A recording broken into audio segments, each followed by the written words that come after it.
ನಮಸ್ಕಾರ ವಿದ್ಯಾರ್ಥಿಗಳೇ. 6ನೇ ವರ್ಗದ ಪಾಠ 8 ಕನ್ನಡಮ್ಮ. ಕನ್ನಡಮ್ಮ ಅಂದ್ರೆ ಕನ್ನಡ ತಾಯಿಗೆ ಹೋಲಿಕೆಯನ್ನು ಮಾಡ್ಯಾರ. ಯಾಕಂದ್ರೆ ನಾವು ನಾಡನ್ನು ತಾಯಿಗೆ ಹೋಲಿಸ್ತೀವಿ. ಯಾಕಂದ್ರೆ ಅದು ನಮ್ಮ ಬದುಕಿಗೆ ಆಸರೆಯಾಗಿದೆ. ಮಳೆ ಬೆಳೆ ಉದ್ಯೋಗವನ್ನು ನೀಡಿ ನಮ್ಮನ್ನು ರಕ್ಷಿಸುತ್ತದೆ.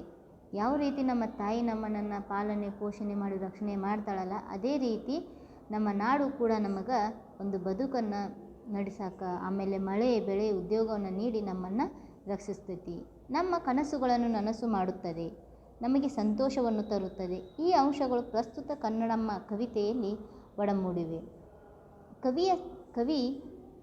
ಕವಿ ತಾಯಿಯ ಸ್ಥಾನದಲ್ಲಿ ನಿಂತು ಮಕ್ಕಳಿಗೆ ಆ ಕನ್ನಡಮ್ಮನ ಭವ್ಯತೆಯನ್ನು ಪರಿಚಯಿಸಿದ್ದಾರೆ. ಕವಿ ಏನು ಮಾಡ್ಯಾರ, ತಾಯಿಯ ಸ್ಥಾನದಲ್ಲಿ ನಿಂತು, ತಾಯಿಯ ಜಾಗದಲ್ಲಿ ಅಥವಾ ತಾಯಿಯ ರೂಪದಲ್ಲಿ ನಿಂತು ಕನ್ನಡಮ್ಮ ಅಥವಾ ಕನ್ನಡಾಂಬೆ, ಕರ್ನಾಟಕ ಮಾತೆಯ ಬಗ್ಗೆ, ಕನ್ನಡ ಮಾತೆಯ ಗೌರವ ಅಭಿಮಾನ, ಆಕೆ ನೋಡಿಕೊಳ್ಳುವಂಥ ರೀತಿಯನ್ನು ಮಕ್ಕಳಿಗೆ ಈ ಪದ್ಯದ ಮುಖಾಂತರವಾಗಿ ತಿಳಿಸಿಕೊಟ್ಟಿದ್ದಾರೆ. ಕವಿ ಪರಿಚಯ. ಭಾಗೀರಥಿ ಹೆಗಡೆ ಅವರು ಉತ್ತರ ಕನ್ನಡ ಜಿಲ್ಲೆಯ ಸಿದ್ದಾಪುರ ತಾಲೂಕಿನ ತಟ್ಟಿಕಾಯ ಗ್ರಾಮದಲ್ಲಿ ಜನ್ಮವೆತ್ತಿದ್ದಾರೆ. ಇವರು 12ಕ್ಕೂ ಹೆಚ್ಚು ಕೃತಿಗಳನ್ನು ರಚಿಸಿದ್ದಾರೆ.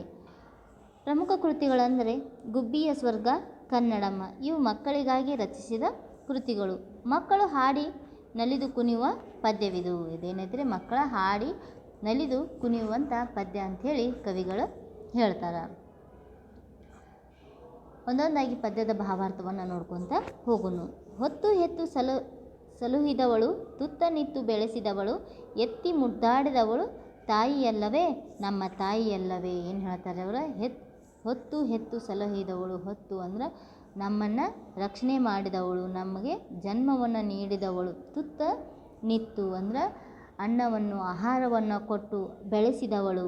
ಎತ್ತಿ ಮುದ್ದಾಡಿದವಳು, ನಮ್ಮನ್ನು ಎತ್ತಿ ಪ್ರೀತಿಯನ್ನು ತೋರಿದವಳು ಯಾರಂದ್ರೆ ತಾಯಿ. ಮುದ್ದಾಡು ಅಂದ್ರೆ ಪ್ರೀತಿಯಿಂದ ನಾವು ಮುದ್ದಾಡ್ತೀವಿ, ಅದು. ಎತ್ತಿ ಮುದ್ದಾಡಿದವಳು ತಾಯಿಯಲ್ಲವೇ, ನಮ್ಮ ತಾಯಿಯಲ್ಲವೇ. ಎತ್ತಿ ಮುದ್ದಾಡಿದ ನಮ್ಮನ್ನು ರಕ್ಷಣೆ ಮಾಡಿದವಳು, ನಮಗೆ ಊಟವನ್ನು ಆಹಾರವನ್ನು ಕೊಟ್ಟವಳು ಮತ್ತು ಊಟವನ್ನು ಮಾಡಿಸಿದವಳು ಯಾರಂದ್ರೆ ನಮ್ಮ ತಾಯಿ ಅಂಥೇಳಿ ಕವಿಯವರು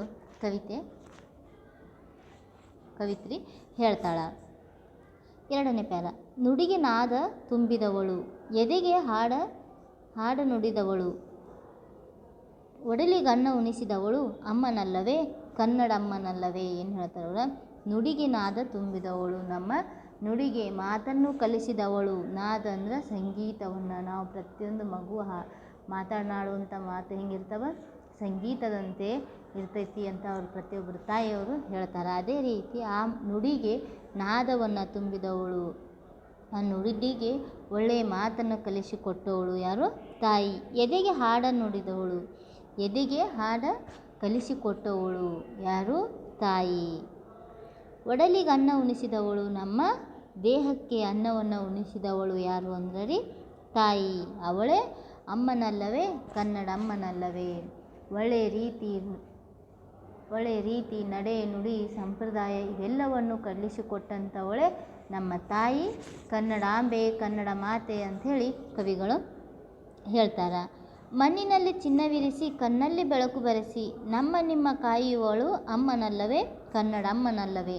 ಮಣ್ಣಿನಲ್ಲಿ ಚಿನ್ನವಿರಿಸಿ ಕಣ್ಣಲ್ಲಿ ಬೆಳಕು ಬರೆಸಿ, ಮಣ್ಣಿನಲ್ಲಿ ಏನು ಮಾಡಿದ್ರು, ಚಿನ್ನವನ್ನು ಇರಿಸಿದ್ಲು. ಆ ಚಿನ್ನವನ್ನು ನಾವು ತೆಗಿಯೋಕೆ ರೈತನು ಏನು ಮಾಡ್ತಾನೆ, ದುಡಿತಾನೆ, ಕೆಲಸ ಕಾರ್ಯಗಳನ್ನು ಮಾಡ್ತಾನೆ. ಆ ಕೆಲಸವನ್ನು ಮಾಡೋದ್ರಿಂದ ನಮಗೇನಾಕತ್ರಿ, ಒಳ್ಳೆಯ ಫಲ ಅನ್ನೋದು ಸಿಗ್ತೈತಿ. ಇದರಿಂದ ಕಣ್ಣಲ್ಲಿ ಬೆಳಕು ಬರೆಸಿ, ಇದರಿಂದ ನಮ್ಮ ಜೀವನ ಏನಾಕತ್ರಿ, ಉತ್ತಮವಾಗಿರುವಂಥ ಜೀವನ ಆಗಕ್ಕೆ ಸಾಧ್ಯ ಆಕೈತಿ. ಆವಾಗ ಉತ್ತಮವಾಗಿರುವಂಥ ಬೆಳಕು ನಮ್ಮ ಜೀವನದಲ್ಲಿ ಹೊರಹೊಮ್ಮತೈತಿ. ನಮ್ಮ ನಿಮ್ಮ ಕಾಯುವಳು ಅಮ್ಮನಲ್ಲವೇ, ಕನ್ನಡಮ್ಮನಲ್ಲವೇ. ಈ ರೀತಿಯಾಗಿ ನಮ್ಮನ್ನು ನಿಮ್ಮನ್ನು ಎಲ್ಲರನ್ನ ಕಾಯುವಳು ನಮ್ಮ ಅಮ್ಮ, ಕನ್ನಡಮ್ಮ ಅಂಥೇಳಿ ಕವಿಗಳು ಹೇಳ್ತಾರೆ.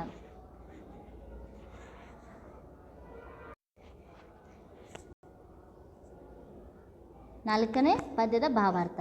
ಮೊರೆಯುವ ಕಡಲ ತೆರೆಗಳಾಗಿ, ಸುರಿಯುವ ಮಳೆಯ ಹನಿಗಳಾಗಿ, ನಿರತ ಲಾಲಿ ಹಾಡುವವಳು ಅಮ್ಮನಲ್ಲವೇ, ಕನ್ನಡಮ್ಮನಲ್ಲವೇ. ಮೊರೆಯುವ ಕಡಲ ತೆರೆಗಳಾಗಿ ಅಂದರೆ ಸಮುದ್ರದ ಅಲೆಗಳಾಗಿ, ಮತ್ತು ಸುರಿಯುವ ಮಳೆ ಹನಿಗಳಾಗಿ ನಿರತ ಲಾಲಿ ಹಾಡುವಳು. ಆ ಮಳೆಯ ಹನಿಯಿಂದ ನಮಗೆ ಏನು ಮಾಡ್ತಾಳೆ, ಲಾಲಿ ಹಾಡನ್ನು, ಜೋಗುಳ ಹಾಡನ್ನು ಹಾಡ್ತಾಳೆ. ಆ ಹಾಡುವುದರಿಂದ ಮಳೆ ಉತ್ತಮವಾಗಿರುವಂಥ ಮಳೆಯನ್ನು ತರುವುದರಿಂದ ರೈತನಿಗೆ ಅಥವಾ ಮಣ್ಣಿನಲ್ಲಿ ಏನಾಕೈತಿ, ಉತ್ತಮವಾಗಿರುವಂತಹ ಬೆಳೆಯನ್ನು ಬೆಳೆಯೋಕೆ ಸಾಧ್ಯ ಆಕೈತಿ. ಇದರಿಂದ ನಮ್ಮ ಪ್ರತಿಯೊಬ್ಬ ವ್ಯಕ್ತಿಯ ಅಥವಾ ಪ್ರತಿಯೊಬ್ಬ ಮನುಷ್ಯನ ಜೀವನ ಅಭಿವೃದ್ಧಿಯಿಂದ ಸಮೃದ್ಧಿಯಿಂದ ಕೂಡಕ್ಕೆ ಸಾಧ್ಯ ಆಕೈತಿ. ನಿರತ ಲಾಲಿ ಹಾಡುವಳು, ನಿರಂತರವಾಗಿ ಲಾಲಿ ಹಾಡುವಳು ಅಂದ್ರೆ ಒಳ್ಳೆಯ ಶುಭಕರ ಗೀತೆಯನ್ನು ಹಾಡುವಳು. ಸಮುದ್ರದ ಅಲೆಗಳ ಮುಖಾಂತರವಾಗಿ ಅಥವಾ ನೀರಿನ ಉತ್ತಮವಾಗಿರುವಂಥ ಮಳೆಯನ್ನು ಕೊಟ್ಟ ಆ ಮಳೆಯಿಂದ ಉತ್ತಮವಾಗಿರುವಂಥ ಬೆಳೆ ಇತ್ತಂದ್ರೆ ಪ್ರತಿಯೊಬ್ಬ ಮನುಷ್ಯನ ಜೀವನ ಏನಾಕೈತಿ, ಉತ್ತಮವಾಗಿರುವಂಥ ಜೀವನವನ್ನು ನಡೆಸೋಕೆ ಸಾಧ್ಯ ಆಕೈತಿ. ಆ ಉತ್ತಮವಾಗಿರುವಂಥ ಜೀವನ ನಡೆಸಿಕೊಟ್ಟವಳು ಯಾರು ನಮಗೆ, ಅಮ್ಮ ಅಂಥೇಳಿ ಹೇಳ್ತಾರೆ. ಅಮ್ಮ ನಿನಗೆ 100 ನಮನ, ಕಣ್ಣು ಬಿಟ್ಟು ನೋಡು ನಮ್ಮ, ನಿನ್ನ ಕೈನೆತ್ತಿ ಹರಸು ತಾಯಿಯಲ್ಲವೇ ನಾಡದೇವಿಯಲ್ಲವೇ. ಏನು ಹೇಳ್ತಾರೆ, ಅಮ್ಮ ನಿನಗೆ 100 ನಮನ. ಅಮ್ಮ ನಮಗಿಷ್ಟೆಲ್ಲ ಏನು ಮಾಡಿದ್ರು, ನೀನು ನಮ್ಮ ಬದುಕಿಗೆ ಆಶ್ರಯನ ಕೊಟ್ಟು ಮಳೆ ಬೆಳೆ ಉದ್ಯೋಗವನ್ನು ನೀಡಿ ನಮ್ಮನ್ನು ರಕ್ಷಿಸಿದಿ ಮತ್ತು ನಮ್ಮ ಕನಸುಗಳನ್ನು ನನಸಾಗುವಂತೆ ಮಾಡಿದಂಥವಳು ಅಮ್ಮ, ಕನ್ನಡಮ್ಮ ಅಲ್ಲವೇ. ಆ ಕಾರಣದಿಂದ ನಾನು ನಿಮಗೆ 100 ನಮನ ಅಂದರೆ ಧನ್ಯವಾದಗಳನ್ನು, ನಮಸ್ಕಾರಗಳನ್ನು ಸಲ್ಲಿಸುತ್ತೇನೆ. ಕಣ್ಣು ಬಿಟ್ಟು ನೋಡು ನಮ್ಮನ್ನು ನೀನು ಏನು ಮಾಡು, ಈಗ ಯಾವ ರೀತಿ ನಮ್ಮನ್ನು ಒಳ್ಳೆಯ ಮಾರ್ಗದಲ್ಲಿ ಕರ್ಕೊಂಡು ಹೊಂಟಿಲ್ಲ, ಅದೇ ರೀತಿ ನಮ್ಮನ್ನು ಒಳ್ಳೆಯ ಮಾರ್ಗದಲ್ಲಿ ಕರೆದುಕೊಂಡು ಹೋಗು ಅಂಥೇಳಿ ಕೇಳ್ಕೊತಾರೆ. ನಿನ್ನ ಕೈಯನ್ನೆತ್ತಿ ಹರಿಸು, ನಿನ್ನ ಕೈಯನ್ನೆತ್ತಿ ನಿನ್ನ ಕೈ ಯಾವಾಗಲೂ ನಮ್ಮ ತಲೆ ಮೇಲೆ ಇರಬೇಕು, ನಮ್ಮನ್ನು ಹರಿಸು, ಆಶೀರ್ವದಿಸು ಅಂಥೇಳಿ ಕೇಳ್ತಾರೆ. ತಾಯಿ ಅಲ್ಲವೇ ನಾಡದೇವಿ ಅಲ್ಲವೇ, ನಿನ್ನ ಕೈಯನ್ನು ನಮ್ಮ ನೆತ್ತಿ ಮೇಲೆ ಇಟ್ಟು ನಮಗೆ ಆಶೀರ್ವಾದ ಮಾಡು. ನಿನ್ನ ಆಶೀರ್ವಾದ ಇತ್ತಂದ್ರೆ ನಾವು ಉತ್ತಮವಾಗಿರುವಂಥ ಜೀವನ ನಡೆಸೋಕೆ ಸಾಧ್ಯ ಆಗ್ತೈತಿ. ನಮ್ಮ ತಾಯಿ ಅದಿ, ನಮ್ಮ ನಾಡದೇವಿ ಅದಿ ಅಂಥೇಳಿ ಕವಿಗಳು ಆ ಕನ್ನಡಮ್ಮ ತಾಯಿಯಲ್ಲಿ ಈ ರೀತಿಯಾಗಿ ಪ್ರೀತಿಯಿಂದ ಬೇಡಿಕೊಳ್ಳುತ್ತಾರೆ. ತಾಯಿಯನ್ನು ಕನ್ನಡಮ್ಮವನ್ನು ತಾಯಿಗೆ ಹೋಲಿಕೆ ಮಾಡಿದ್ದಾರೆ. ಈ ರೀತಿಯಾಗಿ ಕನ್ನಡಮ್ಮನು ಕೂಡ ಅಥವಾ ನಾಡದೇವಿಯು ನಮ್ಮ ಬದುಕಿಗೆ ಆಸರೆಯಾಗಿ ಮಳೆ ಬೆಳೆ ಉದ್ಯೋಗವನ್ನು ನೀಡಿ ನಮ್ಮ ಕನಸುಗಳನ್ನು ನನಸಾಗುವಂತೆ ಮಾಡಲು ತಾಯಿಯಂತೆ ನಮ್ಮ ಹಿಂದೆ ಅಥವಾ ನಮ್ಮ ಜೊತೆ ಇದ್ದಾಳೆ ಅಂಥೇಳಿ ಕವಿಗಳು ಈ ಪದ್ಯದ ಮೂಲಕವಾಗಿ ತಿಳಿಸಿಕೊಟ್ಟಿದ್ದಾರೆ. ಧನ್ಯವಾದಗಳು.